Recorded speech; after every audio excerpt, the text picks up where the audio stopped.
আসছি ডাক্তার দেখাতে, এখনো পারি নাই দেখাতে। ছেলে নিয়ে কালকে রাতে 1টা বাজে আইছি রাতে। তারপরে ভর্তি করার পরে ছিলাম দেখেছিলাম তারপর ডাক্তার এখানে বেরিয়ে সব কিছু আয় নাই। বাউফলবাসী অত্যন্ত কষ্টে বিপদগ্রস্ত আছে, সুচিকিৎসা পাচ্ছে না। হাসপাতাল কমপ্লেক্সে 8জন মেডিকেল অফিসার থাকার কথা। এই 8জন মেডিকেল অফিসারের মধ্যে এখন একজনও নেই। আমার ছেলের ভর্তি করার পরে কাল রাতে 1টা পরে আইছি, আর ভর্তি করার পর ডাক্তার আর আসে না। না পুরো ছেলের চিকিৎসা ভালোভাবে চলে গেছে। ছেলে নিয়ে কালকে রাতে 1টা বাজে আইছি রাতে। তারপরে ভর্তি করার পরে ছিলাম দেখেছিলাম তারপর ডাক্তার এখানে বেরিয়ে সব কিছু আয় নাই। সকালে ডাক্তাররা ইনভেশন দিয়ে গেছে। 9:30টায় আসছি ডাক্তার দেখাতে, এখনো পারি নাই দেখাতে। সিরিয়ালে আটকে আছি আর কি। পৌরসভার ভিতরে একটা হাসপাতাল অবস্থিত, যে হাসপাতালে চিকিৎসার অভাবে মানুষ অবহেলিত হচ্ছে। আমাদের কাছে বিভিন্ন লোকজন যায়, হয়রানি হয়। এখানে ডাক্তার নাই, 7জন ডাক্তার এখানে নাই, অন্যান্য স্টাফও জনশূন্য আছে। অনতিবিলম্বে যারা সরকারের দায়িত্বে আছেন তাদের কাছে আমরা বাউফলবাসী দাবি করছি, অনতিবিলম্বে বাউফলে ডাক্তার সেবার ব্যবস্থা করেন। বাউফলবাসী অত্যন্ত কষ্টে বিপদগ্রস্ত আছে, সুচিকিৎসা পাচ্ছে না এবং বিভিন্ন সমস্যার সৃষ্টি হইতেছে নিয়ে। আমরা পাবলিক ফাংশন করি, আমাদের কাছে বিভিন্ন মানুষ যায়, আমরা মানুষের সুপরামর্শ দিতে পারি না, যেহেতু এখানে ডাক্তার নাই।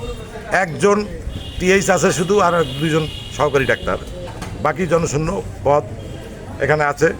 মানুষ হয়রানি হচ্ছে, সুচিকিৎসার অভাবে মানুষ এখান থেকে যাইয়া অন্য জায়গায় চিকিৎসা করাইতে পারছে না, যেহেতু বাউফল উপজেলায় একটা সরকারি হাসপাতাল অবস্থিত। কাজেই যারা সরকারের দায়িত্বে আছেন তাদের দৃষ্টি আকর্ষণ করছি, অনতিবিলম্বে বাউফলে চিকিৎসা পাওয়ার জন্য, বাউফলে এই শূন্যপদে ডাক্তার দেওয়ার জন্য আপনাদের কাছে আহ্বান জানাচ্ছি।